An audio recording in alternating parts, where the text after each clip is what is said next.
اجازت ہے گفتگو شروع کی جا سکتی؟ جھوٹ کے سمندر میں تھپیڑے کھاتی ہوئی انسانیت جس سچائی کے جزیرے پہ آ کے سکون محسوس کرتی ہے اسے مجلس حسین کہتے ہیں۔ اس نفس نفسی کے عالم میں، اس افراتفری کے دور میں سسکتی بلکتی تڑپتی ہوئی انسانیت جس کے گھر آ کے پرسکون ہو جاتی ہے اسے ذکر شبیر کہتے ہیں۔ بسم اللہ کیسے؟ یہ مجلسیں 1400 سال سے ذکر حسین ابن علی میری قوم کریا کریا نگر نگر گھر گھر چوراہے چوراہے میں سجا رہی ہے۔ یہ ذکر حسین ابن علی نہیں، یہ دربار ہے حسین ابن علی کا۔ مجلس کا گیٹ نہیں کھلتا، حسین بازو پھیلا کے کھڑے ہو جاتے ہیں۔ حسین آج بھی اعلان کرتے ہیں کوئی حر بننا چاہے تو میں بنانے کے لیے تیار ہوں، کوئی معافی مانگنا چاہے تو میں دینے کے لیے تیار ہوں۔ یہ ذکر حسین، یہ مجلس حسین میری قوم کا وتیرہ نہیں، میری قوم کی عبادت ہے۔ یہ ہمارا شغل نہیں، ہمارا عقیدہ ہے۔ زمانہ ہم سے پوچھتا ہے کہ اس دہشت گردی کے دور میں لوگ پارکوں میں جانا چھوڑ گئے، ہوٹلوں میں جانا چھوڑ گئے، تو ذکر حسین میں آنے سے گھبراتے نہیں ہو؟ بچوں کو ساتھ لے کے، بہنوں کو ساتھ لے کے مجلس حسین میں آ جاتے ہو؟ تمہیں موت سے ڈر نہیں لگتا؟ کیا تمہیں زندگی پیاری نہیں ہے؟ آخر تم ذکر حسین میں آ کے کرنا کیا چاہتے ہو؟ تمہیں مجلس حسین فائدہ کیا دیتی ہے؟ پورے پنجاب کا نمائندہ مجمع میری آنکھوں کے سامنے ہے۔ جو لوگ پوچھتے ہیں مجلس حسین سے تمہیں فائدہ کیا ملتا ہے، ذکر حسین تمہیں دیتا کیا ہے، انہیں میں ذکر حسین کا سب سے پہلا اور سب سے بڑا فائدہ سنانے لگا ہوں۔ مجلس حسین کا سب سے پہلا اور سب سے بڑا فائدہ یہ ہے کہ ابلیس نماز میں آ جاتا ہے، ذکر شبیر میں نہیں۔ جو ہاتھ اٹھا کے بول سکتا ہے وہ بندہ میرے ساتھ ہوگا۔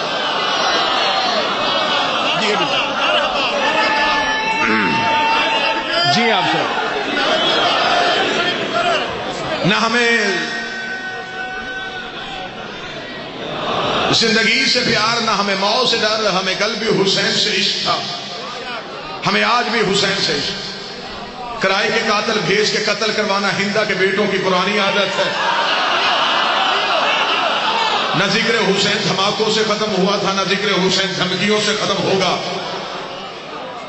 اس ملک میں اس فوج نے ایک آپریشن شروع کیا تھا، ہم پاکستان کی پاک افواج کے اس آپریشن میں شیعہ قوم مکمل حمایت کرتے ہیں، لیکن ہم ہر اس آپریشن کی حمایت کریں گے جو ذکر حسین کی ضد کرنے والوں کے خلاف ہوگا۔ اس آپریشن کو کبھی بھی ذکر حسین کے لیے استعمال نہ کرنا، کبھی بھی اپنے پاک فوج کو ذکر حسین کے لیے۔ مجھے یقین ہے کہ چاہے پچھلا آرمی چیف ہو، چاہے موجودہ آرمی چیف ہو، اس ملک کی ایجنسیوں کو یہ خبر ہے، اس ملک کی ایجنسیاں یہ جانتی ہیں کہ ذکر حسین برپا کرنے والے، ذکر حسین میں آنے والے کبھی بھی اس ملک کے غدار نہیں ہوتے، وہ کبھی بھی دہشت گرد نہیں ہوتے، کیونکہ میرے ملک کی ایجنسیوں نے یہ رپورٹ شائع کر دی ہے کہ پوری رات بھی حسین کے ماتمی سڑکوں میں پھرتے رہے، کھلی مارکیٹوں میں بند کر کے دکاندار مطمئن ہو کے گھر چلا جاتا ہے۔ اسے پتا ہے حسینی کبھی چور نہیں ہوتا، حسینی کبھی دہشت گرد نہیں ہوتا، حسینی کبھی کسی گھر کا تالا نہیں توڑتا، حسینی کبھی کسی گھر میں آگ نہیں پھینکتا۔ یہ میرے ملک کی ایجنسیوں کی رپورٹ ہے کہ حسین کا چاہنے والا کبھی بھی اس دھرتی کا غدار نہیں ہو سکتا۔ جس نے حسین سے محبت کی ہے وہ اس ملک کی دھرتی سے محبت کرتا ہے، اس ملک کے نام سے پیار کرتا ہے۔ ہم اس ملک پہ کل بھی عزت پہ جان دینے کے لیے تیار تھے، آج بھی جان دینے کے لیے تیار ہیں، لیکن اگر اس ملک میں کوئی بھی حکومت یہ سوچے گی، یہ کوئی بھی حکومت اگر اپنے ذہن میں سوچے گی کہ ہم حسین کو مٹانے کے لیے آئے ہیں، تو میری قوم کا نوجوان یہ بات آج کے اس جلسے میں تہیہ کر کے جانا، یہ کبھی نہ سوچنا کہ حالات اچھے ہوں گے پھر ہم ذکر حسین بھی کریں گے، پھر ہم مجلس بھی کروائیں گے۔ مزہ اسی زندگی کا ہے، حکومت یزید کی ہو راج حسین کا، حکومت یزیدیت کی ہو راج حسینیت کا ہو۔ نہ ہم کل کے یزید سے ڈرے تھے، نہ ہم آج کے یزید سے ڈریں گے۔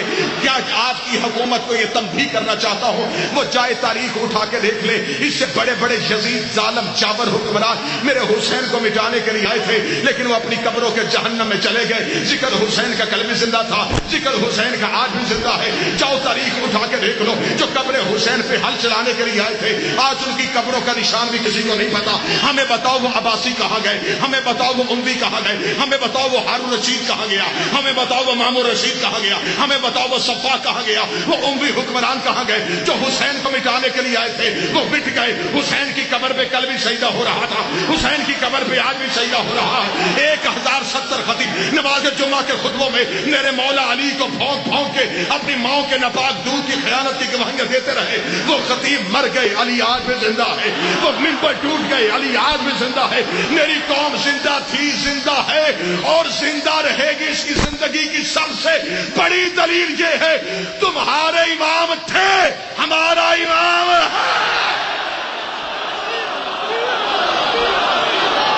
سارے بولو، مل کے بولو، حیدری۔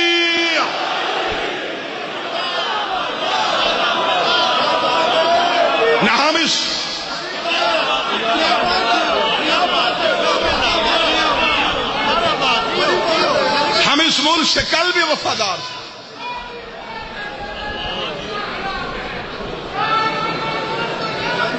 الاجل الاجل، مل کے سارے، الاجل الاجل الاجل الاجل۔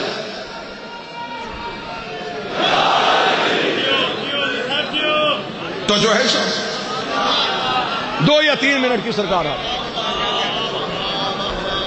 اتنے ذاکرین اور بالخصوص کلندر دوران جناب سرکار بابا سید اطرت حسین شاہ صاحب کی موجودگی میں دعا لینے کے لیے جملہ منبر حسین سے، کیونکہ یہ مجلس نہیں، یہ قومی کنونشن ہے، یہ سامنے مجمع نہیں، پوری شیعہ قوم ہے۔ یہ پیغام ہم کیسر خان صاحب اس مجلس کے حوالے سے ارباب اقتدار تک اور ایوان حکومت تک پہنچانا چاہتے ہیں۔ اس ملک میں جو دہشت گردیاں شروع ہوئی، اس ملک میں پاکستان افواج چاہے ضرب عضب کرے، چاہے آپریشن رد الفساد کرے، ہم شیعہ قوم اس آپریشن میں آپ کے شانہ بے شانہ کھڑے۔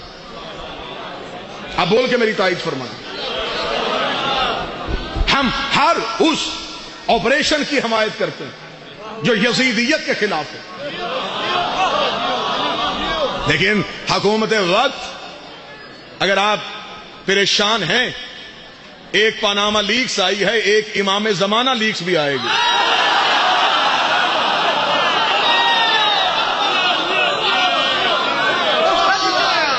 کیونکہ جب حکومتیں آ جاتی ہیں تو پھر آپ کے سامنے ٹی وی بھی ہے، آپ کے سامنے اخبار بھی ہے، وقت کی حکومتیں سر جوڑ کے بیٹھی ہیں، غیر ملکی مشیروں سے مشورے لیے جا رہے ہیں، آخر اس کیس سے چھٹکارا کیسے حاصل ہوگا۔ کیس کیا ہے؟ سپریم کورٹ میں کیس ہے، مجھے اس میں بحث نہیں کرنی کہ کون غدار ہے، کس نے پیسہ کھایا ہے، کہاں سے آیا ہے، لیکن مجھے اس قومی کنونشن میں ایک پیغام تو اپنی قوم کی نمائندگی کرتے ہوئے دینا چاہیے، کیونکہ اگر آج سپریم کورٹ میں یہ فیصلہ چلا گیا تو یہ قوم کی پوری نظریں سپریم کورٹ پہ لگی ہوئی ہے کہ سپریم کورٹ اب یہ نہ دیکھے حکومت کس کے پاس ہے، اسے عدل کرنا پڑے گا، اسے فیصلہ حقیقت میں کرنا پڑے گا، فیصلہ حقائق کی صورت میں کرنا پڑے گا۔ یہ جو لوگ میرے پیچھے بیٹھے ہیں یہ قوم کے نمائندے ہیں، پوری قوم سامنے بیٹھی ہے۔ میں قرارداد پیش کرنا چاہتا ہوں، آج پورے ملک کی نظریں سپریم کورٹ پہ ہیں کہ فیصلہ کیا آئے گا، حکومت کے خلاف آئے گا یا حکومت کے حق میں آئے گا۔ مجھے نہیں پتا یہ ممبر نہ حکومت کا ممبر تھا، نہ کل حکومت کی بات ہوتی نہ آج حکومت کی بات ہوتی ہے، لیکن میں آج بھی ملک کے پاکستان میں بسنے والے ہر ایک مسلمان تک یہ پیغام پہنچانا چاہتا ہوں۔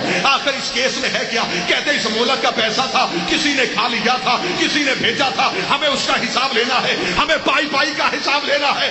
ایک امام زمانہ لیکس بھی آئے گی جس میں وقت کا امام آ کے عدل کی کرسی سجا کے گریبان پکڑ کے پوچھے گا، اب بتاؤ فتق حق کس کا تھا اور کھایا کس نے؟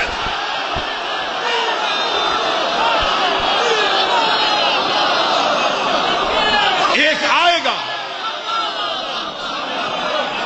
اور وہ عدل کی کرسی سجائے گا۔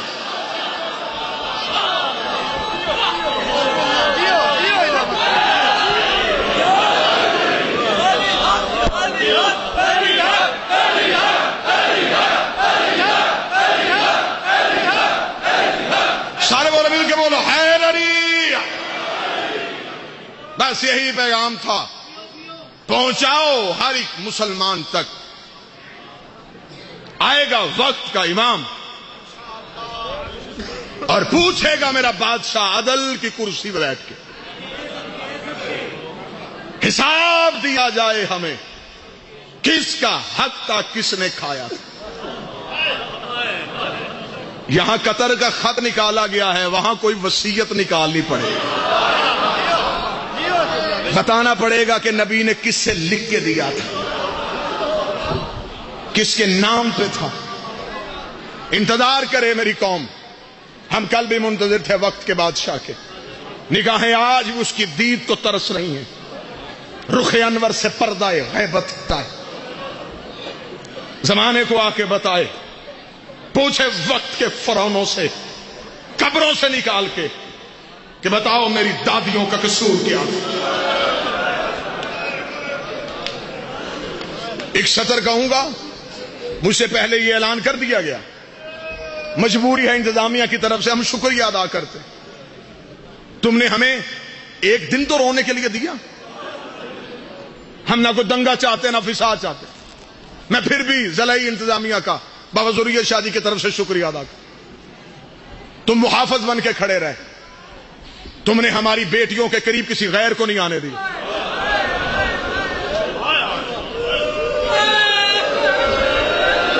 تمہارا مسلک ہمارے ساتھ ملتا نہیں تھا، تم ہمارے ہم فرقہ نہیں تھے، لیکن تم پھر بھی سارا دن ڈیوٹی دیتے رہے، تم نے کوشش کی کہ جو عورتوں کے جانے کا رستہ ہے وہاں کوئی مد نہ پہنچے، تم نے ہماری عزتوں کی حفاظت کی، ہم تمہارا شکریہ ادا کرتے ہیں۔ وقت کا بادشاہ تمہاری نیتیں جانتا ہے، جس نے جس نیت کے ساتھ میرے بادشاہ کے اس ذکر پہ ڈیوٹی دی ہے، میرا مالک وہ ڈیوٹیاں قبول فرمائے۔ ہم محسن فراموش نہیں، ہم کسی کا احسان سر پہ نہیں رکھتے، میں دونوں ہاتھ ماتھے پہ رکھ کے شکریہ ادا کرتا۔ چاہیے تو یہ تھا مجلس کا وقت 24 گھنٹے تھا، تم نے ہمیں 12 گھنٹے یا 14 گھنٹے رونے تو دیا، ہم جی بھر کے روئے، تسلی سے ذاکرین کو سنا، لیکن جس کو رونے آئے ہیں وہ بابے کے بعد صرف 75 دن زندہ رہی ہے۔ رکھ میرے سر پہ قرآن، چھپ چھپ کے دیواروں کے ساتھ لگ کے روتی تھی، رو رو کے کہتی تھی بابا میں نے ایک چھوٹا سا عزا خانہ بنایا تھا، انہوں نے میرا صرف دروازہ نہیں جلایا، انہوں نے میرا امام بارگاہ بھی جلا دیا۔ بابا تیری بطول اب گلیوں میں چھپ چھپ کے روتی ہے، بابا تیری بطول دیواروں کے آسرے لے لے کے روتی ہے، بابا تیری فاطمہ کو کوئی رونے نہیں دیتا، بابا میں جی چاہتا ہے کہ میں قبر میں بیٹھ کے تجھے جی بھر کے روں، بابا میرے اس دنیا سے دل بھر گیا ہے، بابا مجھے واپس بلا لے، بابا میں تیری فاطمہ تھک گئی، ایک لمحے کے لیے اور دوں، دیواروں کے ساتھ لگ لگ کے روتی رہی، رو رو کے کہتی رہی بابا اتنی مصیبتیں پڑی، دنوں پہ پڑتی کالی راتیں ہو جاتی، بابا تیری فاطمہ تھک گئی ہے، بس جتنے دن زندہ رہی، 75 دن رہی یا 90 دن رہی، اس پہ مجھے بحث نہیں کرنی کہ کتنے دن رہی، ایک جملہ اپنی قوم کو بتا دوں گا، جتنا بھی رہی سکھی نہیں رہی۔ دکھوں کا تو ایک لمحہ سفیر بھائی بڑا بھاری ہوتا ہے، ایک لمحہ سکون سے نہیں، بس ایک سطر پڑھوں گا، گھر میں بیٹھی تھی، مصلی عبادت کا تھا، ہاتھ میں فاطمہ کے تسبیح تھی، یا دروازے پہ دستک ہو گئی، جتنے ذاکرین بیٹھے ہیں ان سے منت مانگ کے، جو سادات بیٹھے ہیں ان سے معافی مانگ کے، ادھر دروازے پہ دستک ہوئی، فاطمہ کی آواز آئی زینب میرے برقعے کے نیچے آ جا، کلثوم میری چادر کے نیچے آ جا۔ زہرا نے اپنی بیٹیوں کو چھپانا شروع کیا، 36 بدماش ہاتھوں پہ لکڑیاں لے کے زہرا کے دروازے پہ آ کے انہوں نے لکڑیاں رکھی، انہوں نے دروازے پہ دستک دی، زہرا نے اپنی بیٹیوں کو چھپانا شروع کیا، فضہ دروازے پہ آ کے کھڑی ہو گئی، فضہ نے کہا انا جاریۃ زہرا، میں زہرا کی کنیز ہوں، گھر کے اندر کوئی نہ آئے، یہ وہی دروازہ ہے جہاں نبی اجازت مانگ کے آتا تھا، جہاں 3 دن ملک الموت کھڑا رہا تھا۔ ایک نے کہا علی کو باہر بھیج ورنہ ہم دروازے کو آگ لگائیں گے، اس نے جلتی ہوئی لکڑی دروازے پہ پھینکی، جلتا ہوا دھواں گھر کے اندر آیا، زہرا اٹھ کے کھڑی ہو گئی، بی بی چلتی چلتی دروازے کے قریب آئی، دونوں ہاتھ دروازے پہ رکھ کے کہتی میں تمہارے محمد کی بیٹی فاطمہ بول رہی ہوں، میں تمہیں کہتی ہوں اندر کوئی نہ آئے، اتنا کہنا تھا، ایک بے غیرت نے دروازے کو ٹانگ ماری، جلتا ہوا دروازہ زہرا کے اوپر آیا، بی بی نے دونوں ہاتھ دروازے پہ رکھے، رو کے کہتی اندر کوئی نہ جائے، اندر میری زینب بیٹھی ہے، اندر میری کلثوم بیٹھی ہے، اور میری زینب بڑی پردہ دار، میری زینب بڑی پردہ دار ہے، میری ممبر پہ دعا ہے میں بی بی کا مقدمہ پڑھ رہا ہوں اور مجھے موت آ جائے، یا بی بی کا وکیل سمجھ کے مجھے گولی ماری جائے. بی بی کے دونوں ہاتھ دروازے کے اوپر تھے. سیدوں مجھے معاف کر دینا، زہرا کا بازو آگے آیا. کنفذ بے غیرت نے تازیانہ نکالا. اس نے تازیانہ نکال کے زہرا کے بازو پہ تازیانہ مارا. اس نے کہا زہرا دروازہ چھوڑ، زہرا دروازہ چھوڑ. لوہے کی میخیں زہرا کے پہلو پہ آئی. بی بی رو کے دی یا علی میری پسلیاں شہید.